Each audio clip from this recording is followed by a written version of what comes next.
एक 6 साल का बच्चा घर के बाहर अपने ही खून में लथपथ रेंगता हुआ घर से दूर जाने की कोशिश में था और घर की लाइटें भी बारी बारी करके बुझती जा रही थी कि तभी घर के अंदर से किसी औरत के चीखने की आवाज़ आई, जिसे सुनकर रेंगता हुआ बच्चा रुक गया और एक नज़र वापस अपने घर की ओर देखते हुए बोला, हो सके तो मुझे माफ कर देना माँ। इतना कहे वो बच्चा अपने आंसू पोंछ रेंगता हुआ घर से दूर जाने की कोशिश में था कि तभी घर का दरवाज़ा खुला और 2 पैर उसकी तरफ बढ़े चले आ रहे थे, जिसकी आवाज़ सुनकर वो रेंगता हुआ बच्चा डर से कांपने लगा और अगले ही पल किसी ने उस बच्चे के बाल पकड़े और बालों से ही उसे घसीटता हुआ घर के अंदर ले गया और उस बच्चे की चीख से चारों तरफ मौत की शांति पसर गई। 5 साल बाद। दिनेश, शहर से इतना दूर घर लेने की क्या जरूरत थी? बच्चों को स्कूल जाने में कितनी प्रॉब्लम होगी और खाने पीने का सामान सब हम कैसे लाएंगे? देखो रिचा, धंधे का हाल तो तुमने देखा ही है, कैसे मुंह की खानी पड़ी है। जितना पिछले 10 सालों में कमाया था सब चला गया, बस दुकान का बचा हुआ कुछ सामान बेचकर एक जगह और ये घर किया है। अब देखो कुछ दिन एडजस्ट करना ही पड़ेगा। और फिर तुम हो तो बच्चे जिद करे तो संभाल लेना प्लीज। दिनेश और रिचा दोनों पति पत्नी हैं, दोनों आपस में बात कर ही रहे थे कि तभी दिनेश ने ब्रेक लगा गाड़ी को एक सुनसान बंगले के आगे रोक दिया। तुम तो बोल रहे थे कि कोई छोटा मोटा घर होगा, पर ये तो बंगला है, वो भी इतना बड़ा। रिचा, जितने पैसे बचे थे उतने में शहर में सिर्फ 2 BHK मिलता है, लेकिन शहर से दूर हमें एक पूरा बंगला मिला है। चलो अब जल्दी से बच्चों को उठाओ, घर को सेट भी करना है। इतना कहे दिनेश तो चाबी लेकर बंगले का दरवाजा खोलने चला जाता है और रिचा पिछली सीट पर सोए अपने दोनों बच्चों को जगाते हुए कहती है, टीना और उमेश, अब उठ भी जाओ, देखो हम लोग नए घर में आ गए हैं। ये सुनते ही उमेश तो तुरंत ही गाड़ी से उतर घर के आसपास की जगह देखने लगा, पर टीना को ये घर देखने में अच्छा नहीं लग रहा था, लेकिन वो चाहकर भी ये बात किसी को नहीं बता सकती थी, क्योंकि 3 साल पहले एक हादसे के बाद से उसकी आवाज़ चली गई थी, जिसके बाद उसने कभी भी किसी से बात नहीं की। टीना बंगले को ऊपर से नीचे तक देख ही रही थी कि तभी उसे ऐसा लगा जैसे बंगले की खिड़की से एक बेहद डरावनी औरत उसे ही देख रही थी और इससे भी ऊपर आसमान में कौवे एक साथ मिलकर किसी शैतान का चेहरा बना आसमान में ऊपर उड़ रहे थे, जिसे देखकर टीना डर के मारे अपनी माँ के पास चली जाती है, जो कि डिक्की से सामान निकाल रही थी। लगता है ब्रोकर ने गलत चाबी दे दी है, दरवाजा खुलने का नाम ही नहीं ले रहा है। लगता है तोड़ना पड़ेगा। कुछ नहीं तोड़ना है, घर के अंदर जाने से पहले ही तोड़ फोड़। टीना, तुम पापा के साथ जाओ, देखो कहीं दरवाजा जाम तो नहीं हो गया। अपनी माँ की बात सुन उसने फिर से दरवाजा खोलने के लिए दरवाजे को छुआ ही था कि दरवाजा अपने आप ही खुल गया। ये देख दिनेश तो बड़ा खुश हुआ, लेकिन टीना को ये बात बड़ी अजीब लगती है। तभी उमेश भागता हुआ अपने पापा के पास आता है। वो डर के मारे कांप रहा था, पर इससे पहले कि वो कुछ कह पाता, रिचा ने उसे बड़ा सा बैग थमाते हुए कहा, ये लो अपना बैग, इसमें सिर्फ तुम्हारा सामान है और अब इसे तुम्हें खुद ही सेट करना होगा। चारों लोग अपना अपना सामान लेकर घर के अंदर चले गए। फिलहाल 2 ही कमरों की सफाई हुई थी, इसलिए एक कमरे में दिनेश और रिचा रुके और दूसरे कमरे में टीना और उमेश। आज काम ज्यादा था, इसलिए सब लोग जल्दी खाना खाकर अपने कमरे में सोने के लिए चले गए। टीना और उमेश भी बिस्तर पर लेटे हुए थे। तभी टीना ने इशारे से उमेश से पूछा कि आज वो किस बात से इतना ज्यादा डर गया था। इस पर उमेश बोला, पता है टीना, जब मैं घर का चक्कर लगाने के लिए घर के पीछे गया ना, तो वहाँ मुझे बहुत सारे कौवों की लाशें दिखाई दी और सभी कौवों की आंखें फूटी हुई थी, मानो जैसे उन्होंने बहुत कुछ बुरा देखा। ये बात सुनकर टीना और डर जाती है। रात के करीब 3 बज रहे थे और उमेश और टीना गहरी नींद में अपने बिस्तर पर सो रहे थे। तभी कोई जोर जोर से टीना के कमरे का दरवाजा पीटने लगा। माँ मुझे बचाओ, माँ जल्दी दरवाजा खोलो, पापा मुझे मार डालेंगे माँ। यह आवाज सुनकर टीना उठकर बैठ गई, पर उमेश तो अभी भी सो रहा था। उसने तुरंत ही उमेश को नींद से उठा दिया और इशारे से पूछा कि क्या उसने दरवाजा पीटने की आवाज सुनी थी या नहीं। इस पर उमेश ने साफ मना कर दिया और वो वापस सो गया, जिसका मतलब साफ था कि सिर्फ टीना ही वो आवाज सुन सकती थी। अगली सुबह जब दिनेश ने दरवाजा खोला तो उसे दरवाजे पर एक अधेड़ उम्र का एक आदमी सोता हुआ दिखाई दिया। और फिर जब बातें हुई तो पता चला कि वो दिनेश के पास कुछ काम मांगने आया है और दिनेश ने उसे काम दे भी दिया। दोनों साथ मिलकर घर के आसपास का जंगल साफ करने लग गए, जहां आने वाले दिनों में दिनेश खेती करने की सोच रहा था। दरअसल उसका प्लान था कि वो इस बंगले को एक पुराने जमाने के होटल में बदल सके, जहां लोग उन पुराने दिनों की याद कर प्रकृति का आनंद ले सके। ऐसे ही दिन गुजर जाता है। सब लोग खाना खाकर सो चुके थे। तभी रात के 3 बजे फिर से कोई टीना के कमरे का दरवाजा पीटता है। टीना एक बार फिर से डर के मारे उठकर बैठ जाती है, पर अब उसके मन का डर बढ़ने लगा था।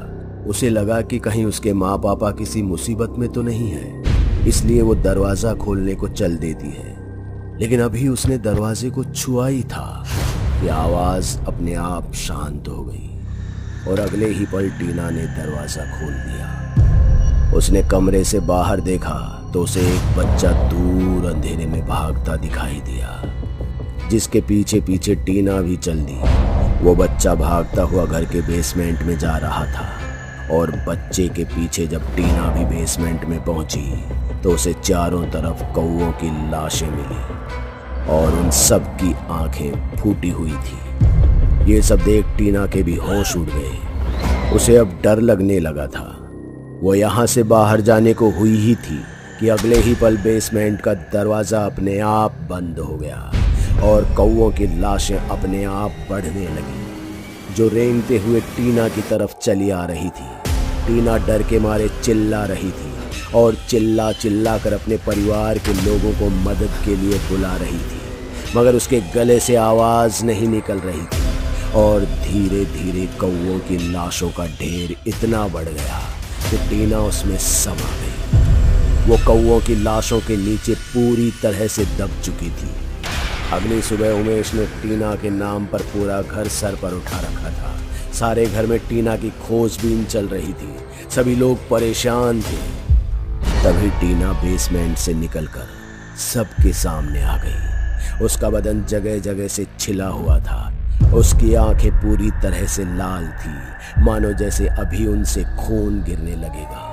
टीना का ये हाल देख सभी उससे पूछने लगे, पर टीना ने कभी भी किसी को कुछ नहीं बताया। वो सबको इग्नोर करते हुए अपने कमरे में जा ही रही थी कि तभी उसे अपने मम्मी पापा के कमरे में एक औरत दीवार से उल्टा लटकती हुई दिखाई दी, जिसका मतलब साफ था कि जिस तरह एक बच्चे की आत्मा टीना के कमरे का दरवाज़ा पीटती है, उसी तरह एक औरत की आत्मा उसके माँ पापा के कमरे का दरवाज़ा पीटती है। सभी लोग टीना को अस्पताल ले जाने के लिए कहते हैं, लेकिन वो सबको मनाकर अपने कमरे में जाकर सो जाती है।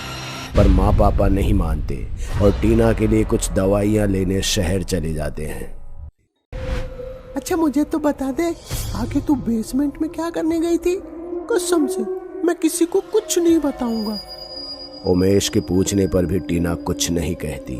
तभी उमेश टीना से कहता है, अच्छा सुन, मैं ना बहुत दिनों से तुझसे एक बात कहना चाहता हूँ। जब से मैं इस घर में आया हूँ, मुझे एक छोटी लड़की की आत्मा दिखाई देती है, जो हर वक्त मुझे ही देख रही होती है। उमेश की बात सुन टीना के होश उड़ गए थे, क्योंकि अब तक उसने इस घर में बस 2 ही आत्माओं को देखा था। एक छोटे बच्चे की थी और एक दूसरी बड़ी औरत की। टीना उमेश से इशारे में कहती है कि क्या वो उसे उस लड़की की आत्मा तक पहुंचा सकता है। इस पर उमेश सीधा उसे बंगले के एक खुफिया कमरे में ले जाता है, जिसमें ऑपरेशन करने का बहुत सारा सामान पड़ा हुआ धूल खा रहा था। लेकिन इससे पहले कि टीना कुछ समझ पाती, किसी ने पीछे से दोनों के सिर पर इतना तेज हमला किया कि दोनों बेहोश हो गए। और जब टीना को होश आया तो उसने खुद को रस्सियों में बंधा हुआ पाया और उसकी आंखों के सामने उसका भाई उमेश ऑपरेशन टेबल पर लेटा हुआ था कि तभी एक आदमी अपने हाथ में ब्लेड और कैंची लेकर उमेश की तरफ बढ़ रहा था और वो उस आदमी के कंधे पर किसी बच्ची की आत्मा को भी बैठे हुए साफ देख सकती थी। तुम चिंता मत करो, तुम्हें ज्यादा दर्द नहीं होगा, बस हल्का सा दर्द होगा, फिर उसके बाद सब सही हो जाएगा।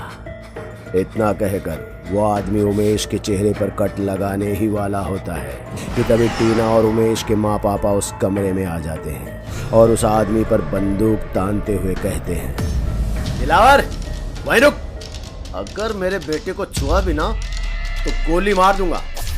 दिनेश ने जिस शख्स को दिलावर का नाम दिया था वो कोई और नहीं बल्कि वही आदमी था जो दिनेश से काम मांगने आया था। हम तुम्हारी सारी असलियत जान चुके हैं, अपने परिवार को मौत के घाट उतारने के बाद भी तुम्हारा मन नहीं भरा है?